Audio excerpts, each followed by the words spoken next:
So before we start the actual 5-4 notes for part 3, let's go over some of the things we learned in 5-4 part 1 and part 2.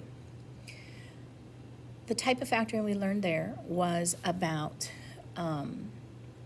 factoring out a greatest common factor and factoring basic trinomials.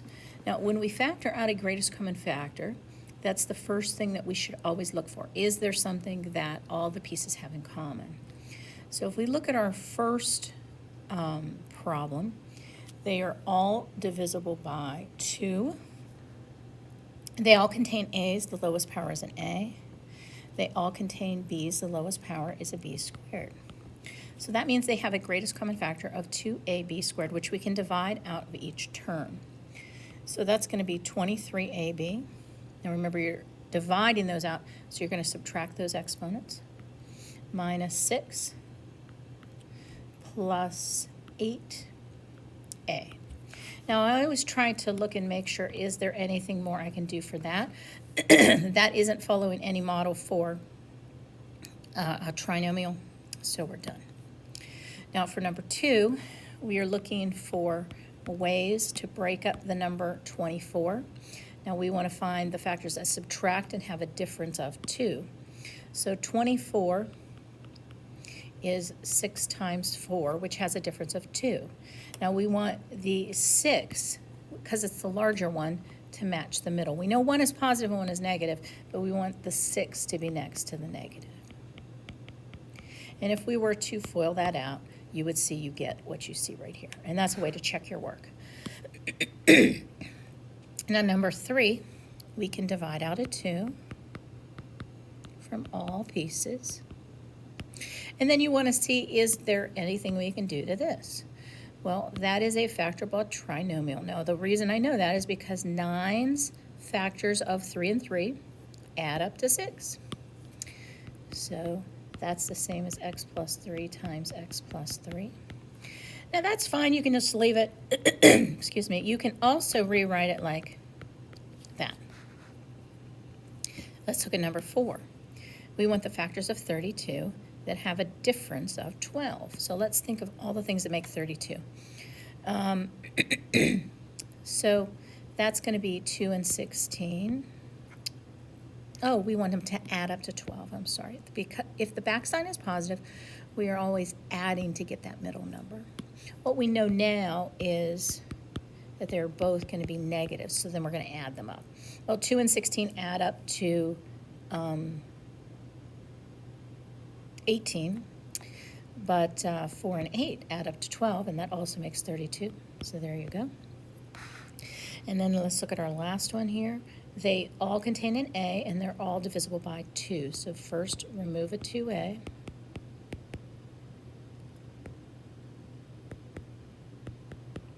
And then try to see if this trinomial is factorable again. And it is. That's x plus 7 and x plus 1. So that would be, excuse me, your final answer. So in 5-4 part 3, we are still going to be focusing on trinomials, but this time we're going to look at some trinomials that have a front coefficient besides 1. All the ones we saw before started out as an x squared. Now we might have something like a 2x squared, 3x squared, 5x squared. And we're going to use a method that I call slide and divide. And it's just a really nice, consistent way to do these. To slide and divide, the first step is to slide over the a, so that's this number right here, and multiply it by the c. Okay, so now your new problem is going to be this. So we slid over the a, and now it's back here. So it's going to be x squared plus bx plus ac. Okay, and now you're going to actually factor that. Once it is in factored form, then we go to step 3, and we're going to divide the a off. So like we're going to end up with 2 numbers after we slide and divide. And once we have those 2 numbers, we're going to divide by a. Now, if that fraction that we saw here, I'll write one of them again. If that fraction m over a can reduce, we reduce it. If not, we're going to put the remainders on the x. These steps are kind of hard to really pinpoint until we look at an example, but you'll see how the 4 steps work when we do it on the on the actual examples.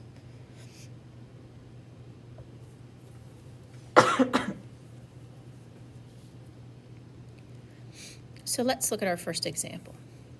So if we notice there is a number on our x squared, we're going to take that number off and we're going to multiply it by the back number, the c. And so we're going to pretend for a moment that our problem is x squared plus 7x plus 12. And now we learned how to factor those in part 2. And so we use the exact same technique in part 2.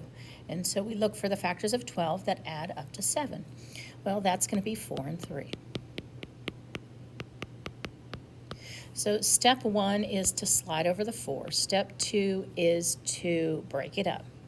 Step 3 is to divide off the 4 now. We slid over a 4.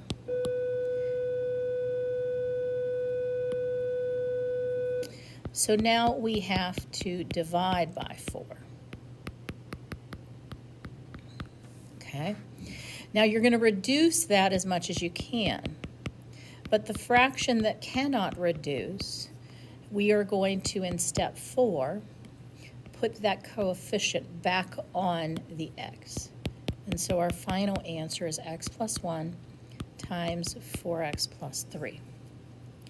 Now, let's think about how we could check that.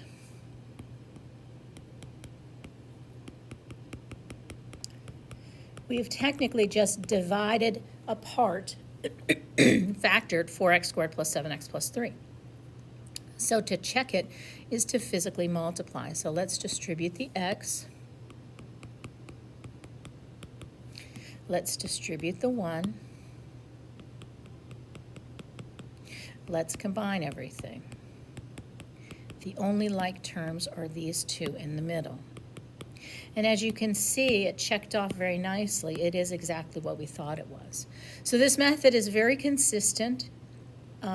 So slide over the 4, factor what you get.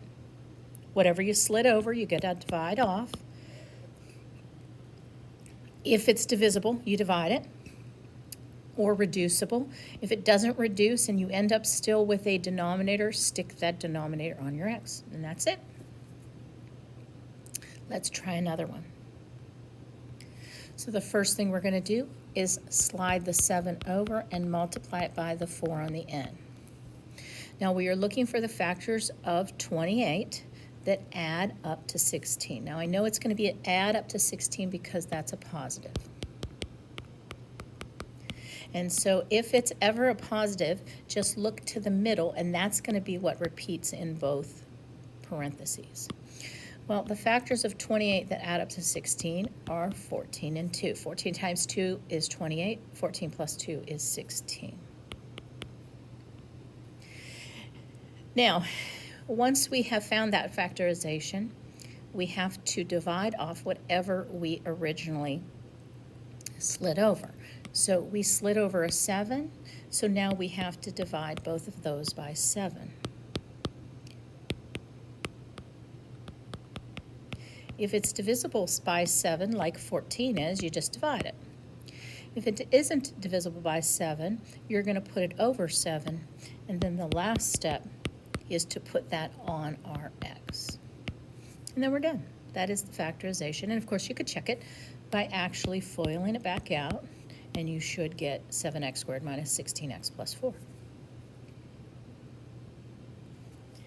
Let's do another one.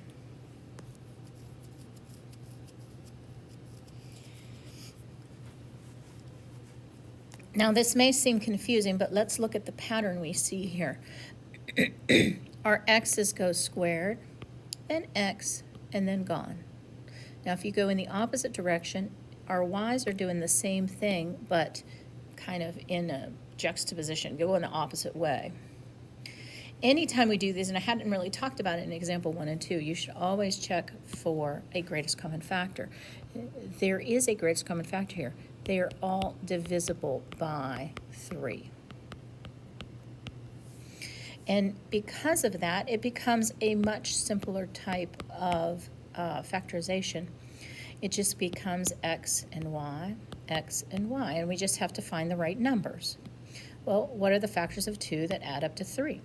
Well, the only factors of 2 are 2 and 1, which add up to 3. And so that is our factorization for number 3. Let's look at number 4.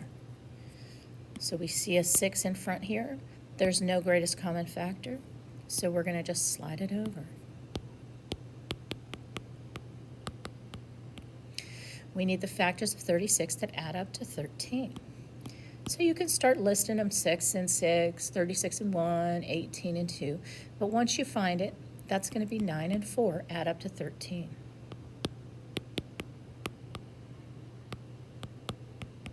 Now we slid over the 6, so we have to divide each of these by 6.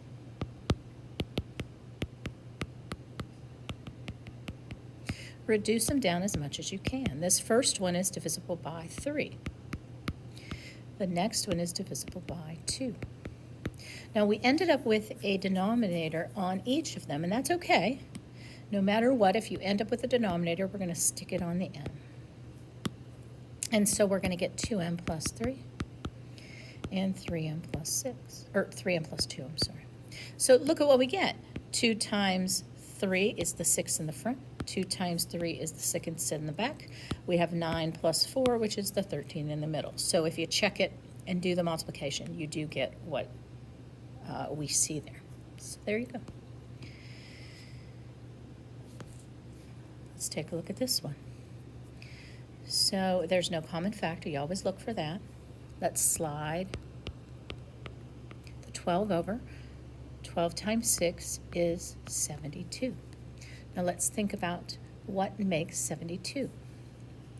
So 72 and 1, of course, but we only want to have a difference. Now we're going to subtract this time. We already know if it's factorable, 1 is positive and 1 is negative. We need a difference of 1. Well, I think about the things that make 72, and 9 and 8 multiplies to give you 72, but adds up, or has a difference, of 1. Now, look to the center. That tells you where you want the larger of the numbers. We want the larger number 9 to be next to the negative symbol. So we need the 9 here and the 8 there. Now we slid over 12, so we need to divide off the 12. Reduce those down as much as you can. The first fraction is reducible by 3. The second fraction is reducible by 4. Any fractional denominator remaining, stick it on the z. And there's your answer. Okay? So once you get the hang of it, it's not so bad. It's a matter of practice. So the assignment for part 3 has a combination of all of the type of factor you see. So this is your assignment. And what you want to do is always check for a greatest common factor. Then you might need to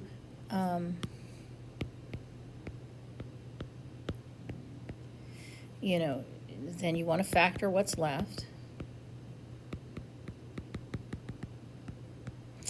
And using the techniques that we've seen. Now, if for some reason it cannot be factorable, then just write the word prime next to it if you can't find any way to break it down.